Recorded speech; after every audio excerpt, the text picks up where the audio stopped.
Sir Paul McCartney, thank you for joining us on Sky News. You're welcome. How difficult is it for you, having written so many successful songs, to come up with something new? It's not difficult to come up with something new. To come up with something new that's good is difficult because you're stacking them against the stuff you've done.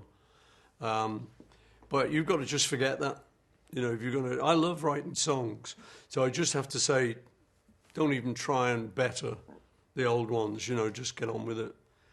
So I do. But I love doing it so much that I can't stop. Don't look at me, I can't deny the truth. It's plain to see, don't look at me. It's 50 years since the Beatles went to #1 in the United States. I mean, that seems incredible. When we look at bands like One Direction, they're being compared and talked about as being the new Beatles. Do you think there's any comparison there? I always think it's a little bit unfortunate when you call the new Beatles. It can be the kiss of death because people expect you to live up to what we did, and we did what we did in a particular period in time, which was very different to now, obviously. So it was, I don't know whether it was easier to be a wild success, but it was different. But I think these bands are great. I like One Direction, you know. I think, you know, they're young, beautiful boys, and that's the big attraction. But they can sing, they make good records, you know. So I think that's what I would see in common, was that, you know, girls love them, and you can fantasize that you're going to marry them, or whatever. And they do have a huge fan base, don't they? When we look at things like their effect on social media, massive fans on there. Sometimes do you feel it gets out of control? We hear about these sort of hate campaigns that the fans launch. You know, we see these pop stars rowing. Is there a danger from social media, do you think, from that point of view? Yeah, I suppose so. Yeah, you can say anything you want, you know, and it gets heard. But I'm not sure whether they're going to worry about that. They're having too much success to worry about that, you know. There's always, with all the good stuff, there's always a little bit of bad comes along with it, you know. But I like them, you know. I think there's a lot of good music in the pop area now, you know. I think there's a lot of good people making good records. And who for you stands out in that case at the moment? In that area,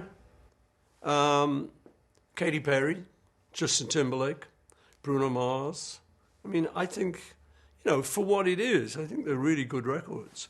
Mind you, I've got a 10-year-old girl, so we listen to that kind of stuff, you know. When we look at acts like Miley Cyrus, for example, when you see some of her videos that are quite explicit, would you let your daughter watch things like that? You know what? I don't think it was explicit at all. You couldn't see anything.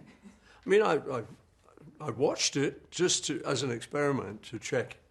Now, you know, obviously you look at it and you go, well, what's everyone shouting about? I mean, she's a young girl. She's like only 20 or something. She's just having a go. Someone said to me, the world that a lot of those people like Miley live in is noise. It's all noise. And they've got to get above the noise. So they've got to do something.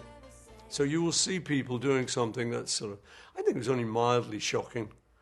I mean, you know, she's dancing with Robin Thicke on the awards. So what? Come on. We've seen worse than that. About the album then, you had, I know, a series of producers that you're interested in working with, and in the end, you liked all of them, so you ended up working with all of them, didn't you? Yeah, I was going to look at 4 producers whose work I liked and who were doing good work currently. I was just going to maybe do 1 track with each one and choose one of them and then finish the whole album with that person. But I liked them all. And so I ended up working with them all. They all had very different styles. So it was kind of exciting. And it was nice to go from one to another one and you'd get a completely different perspective on a song. Don't look at me, it's way too soon to see what's gonna be. Don't look at me. All my life, I never knew what I could be, what I could do. When you look at the situation for people in Liverpool at the moment, 1 in 3 people there don't have a job. Do you worry that not enough has changed for people who live in places like Liverpool? Yeah, I mean, Liverpool's a lot better than it used to be. You know, it really was one of the sort of, it was like the bottom of the list of places in England for unemployment and for poverty. So, and it certainly has come up a lot. You know, I've seen great improvements. You know, what can you do? I don't know what you do. I'm not a politician, thank goodness. If you hadn't have been a singer, though, what would your future have been growing up as you did there in Liverpool as a I young had a man? couple of jobs, one of which I was very loath to leave, my last job. But John and George were kind of over the wall in the yard where I worked. I worked in a factory called Massey and Coggins, and I was coil winding. So that was my future. But they came over, you know, one of the mates said, this couple of lads want to talk to you.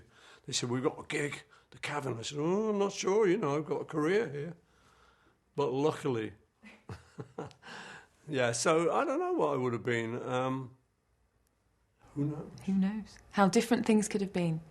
Yeah. So, Paul McCartney, thank you very much for talking to us today. You're very Thank you. welcome.